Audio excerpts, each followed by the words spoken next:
Hey, what's going on, everyone? It's Tyler from House of Cards TCG, and today I am reviewing one of Shane's locals duels. We're going to see how he plays. He's always on the Swordsoul Tenyi, so we're going to go ahead and get started here, and make sure to like and subscribe, and I hope you enjoy this style of content. So we're going to see Shane go first. He's going to activate Longi 1, pitching the Adhara from his hand, summoning the Longi 1. That's going to bring out a token, and I assume he's immediately going to go into Baron. That is correct. So he's going to go for the Baron here.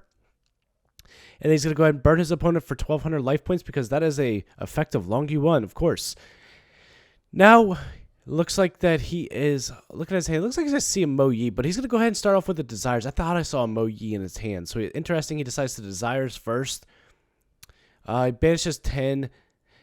Opponent has no response. I see the Shaddol sleeve, so I'm interested to see what I see Schism actually in the opponent's hand, so some variant of Shaddol. Now we're gonna go ahead and see Shane. Let's see what he decides to do. Normal summon the Mo Yi, and he reveals the Ashuna. So he puts that in his hand, and he's gonna go ahead and bring out a token off the Mo Yi effect. And now he's going to be able to synchro both those off into the Grandmaster and then get his Mo Yi chain link. Oh, we see a nib. Oh, with the effect Veiler and the nib. Jeez, that is insane. So Shane just got hit with the nib Veiler. Now, his opponent, I feel like, shotgunned it. I understand that he did not want... Okay, so let's go back real quick. Let's see what's going on here. What did Shane... He had the called by for the Veiler. Are you serious? So Shane opened up with the call by on the Veiler, stopping the nib Veiler. Oh, that is insane. That is insane. Well played, Shane. I mean, sometimes you got it, you got it. You know what I mean? So... I missed that. I did not see him activate that call by, but that's insane. So we're going to see the called by hit the Veiler with the nib Veiler combo. That is absolutely insane. The Baron negate has been used here. It was used to stop the nib, though, so that's something to note. He's going to set a blackout and what I'm assuming is the impermanent something else there. And he's got the typical Swordsoul Bull that his opponent's got to... He's down 2 cards, mind you, and has to beat over, so... We got a Celestial Schism. Yeah, it's just not going to do it. So we're going to move on into Game 2. Shane winning with that insane hand, including the called by. It is actually something to mention. Did he draw that call by off the Desires? That is crazy. So, Game 1, obviously, going to Shane. Make sure to like and subscribe, and let's get ready for Game number 2. All right, we see them getting ready to go game number 2. I'm assuming I got a chance to look at the deck a little bit better. So it looks like we have an Invoked Shaddol Dogmatika player on the right against Shane on the Swordsoul Tenyi. So obviously, for real, obviously, I mean, we're going to have the Shaddol Invoked Dogmatika player going first, because why would you ever let Swordsoul go first when you're playing Shaddol Invoked Dogmatika, right? Shane knows this deck very well. He played it for a very long time, so I'm sure he knows what to side.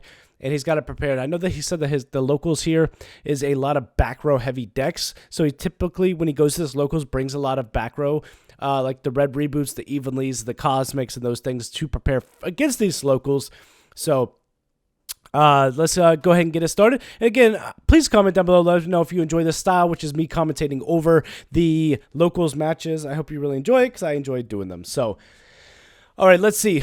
Also, should I mention, for the Shaddol player, maybe change your sleeves. Yeah, it's awesome, but you're giving away the deck that you're playing. Just the FYI, I don't know. I'm not a big fan of exposing my deck with my extra deck sleeves. So, all right, Shaddol player is going to go first. Let's see what happens here. Opening hand, I see an Invocation, Fusion Destiny, Shaddol Schism, and an Alistair in his hand. As well as looks like a Fleur-de-Lis. Oh, that's a Veiler, not an Alistair. So he has no route to Alistair, which is unfortunate. I think that what he's going to have to do here is just going to have to go Fusion Destiny and see if Shane's got the Ash. I didn't get a chance to peek at Shane's hand here, but let's see what our Invoked Shaddol player decides to do. Not much you could do there, except just have to activate Fusion Destiny and hope that your opponent doesn't have the Ash. I think he's looking at going to Veiler to link off Veiler there, but there's really no point. Hold the hand trap, right? Yeah, so Schism, Invocation, Veiler. Looks like a fleur-de-lis and a fusion destiny. So, is he gonna normal summon the Veiler? There's no way. He normal summons the Veiler. Is there a line that I just don't see? I'm confused here. Okay, it goes to Amaraj, goes for a secure Gardena. Okay, so that was Ecclesia. So he's going to special Ecclesia. Ecclesia's going to go ahead and get him a Maximus. My fault. Okay, so that was Ecclesia, not Fleur-de-Lis. That makes a huge difference, right?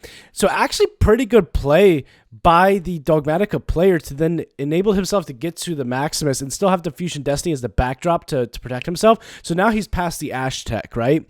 He hasn't passed the Imperm or the Veiler check because now we're about to find out when he goes for the Maximus play. But Ash check is passed. Fusion Destiny is definitely going to resolve. Maximus, so no Imperm here. Okay, so Shane has not opened up any hand traps, but he is acceptable to Nibiru at this point. That is something to keep in mind because Shane could hold the Imperm for a Nib Imperm combo and wipe his entire board. So we're going to see an Ash Dragon and a App Cologne being sent by the Invoked Dogmatika, and we're going to see the Grandmaster and a Monk sent by the Swordsoul Tenyi player. Oh, we are set in Schism. So that is obviously telegraphing of that Schism when it doesn't use the App Cologne effect. Well, okay, so we're not going to use Fusion Destiny here either. We're going to use the Ash Dragon effect. Oh, because Ecclesia locks you out of the extra deck, and so does... Okay. Makes sense. So, going to grab Fleur-de-Lis. So we got Fleur-de-Lis, Schism, Fusion Destiny set. I'm assuming... Can't tell by their hand, but it makes sense because Ecclesia obviously locks you out. So we're going to start off with a Desires. A Fusion Destiny is still in hand, so he does have something else set.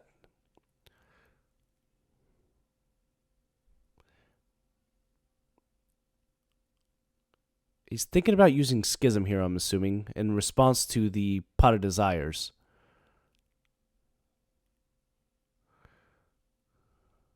Let's see. Okay, he lets it go. So he's going to let Shane draw 2 off the Pot of Desires. It looks like... Can't see by Shane's hand there.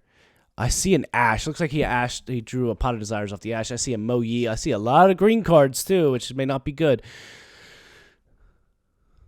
So he's going to reveal, activate Mo Yi. He has to know that the Schism is coming. So if he were to flip the Schism there, bring out a Winda...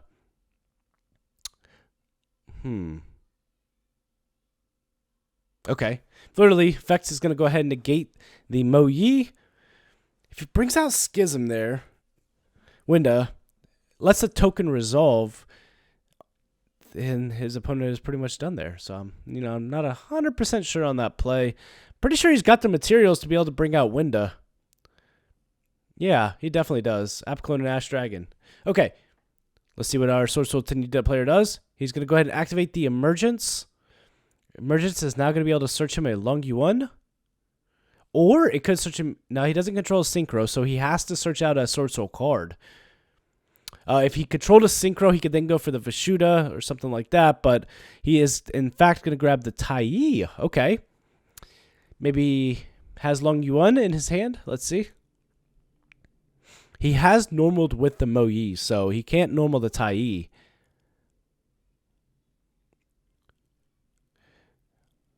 All right, as it's a hand, and then let's see what his next play is. We are going to see him go ahead and...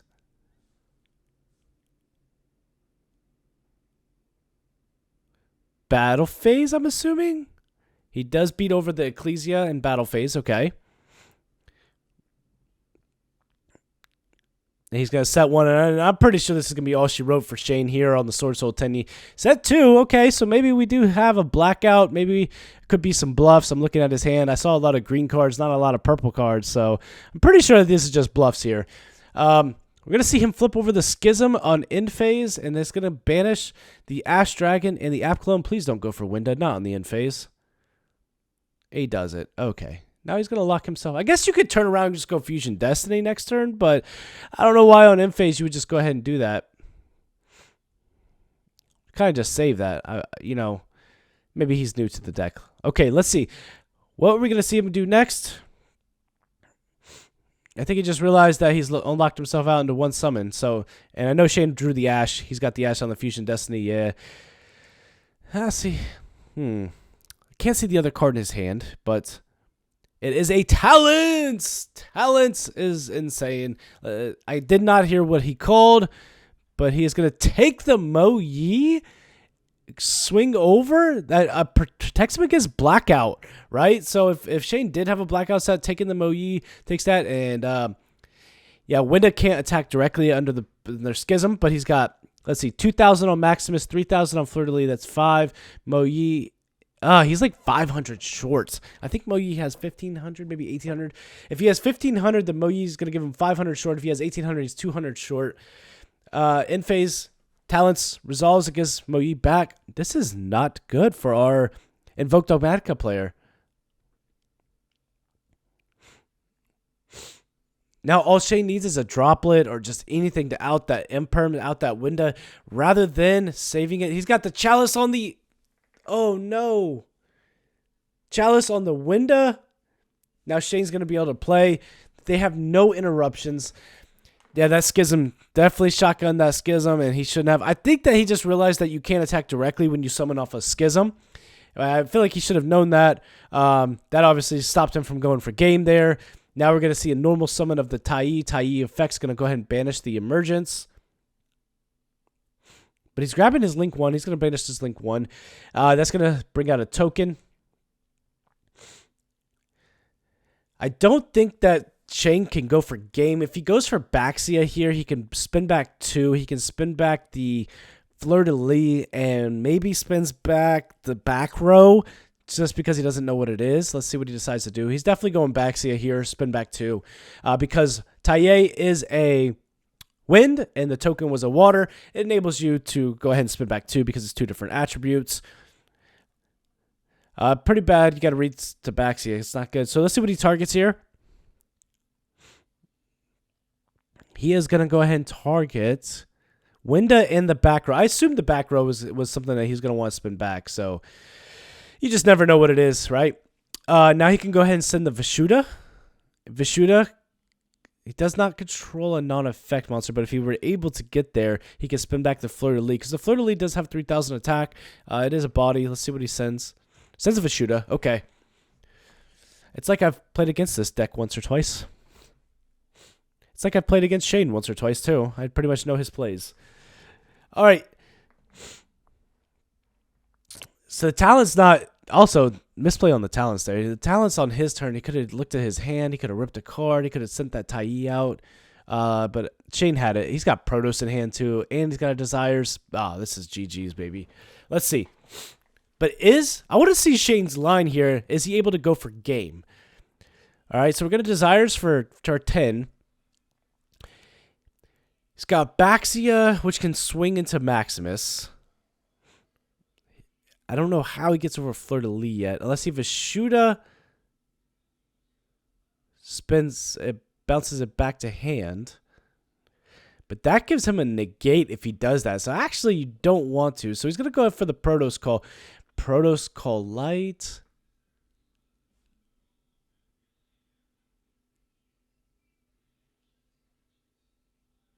He's going to Protos Call Light, send his entire board. And he's got the Emergence, too. Let's see what he grabs with the Emergence.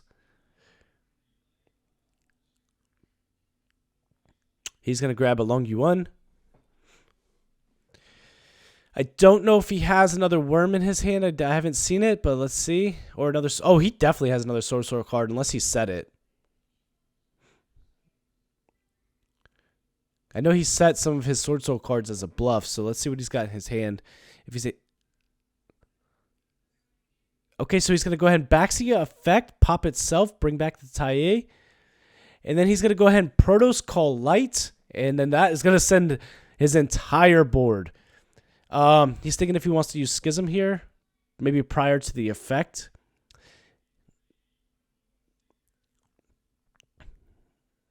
He could banish... He could have used Schism. No, because he spun back the window. He didn't send it, so he's got no playoff Schism. And then basically, Shane now is going to go ahead and attack.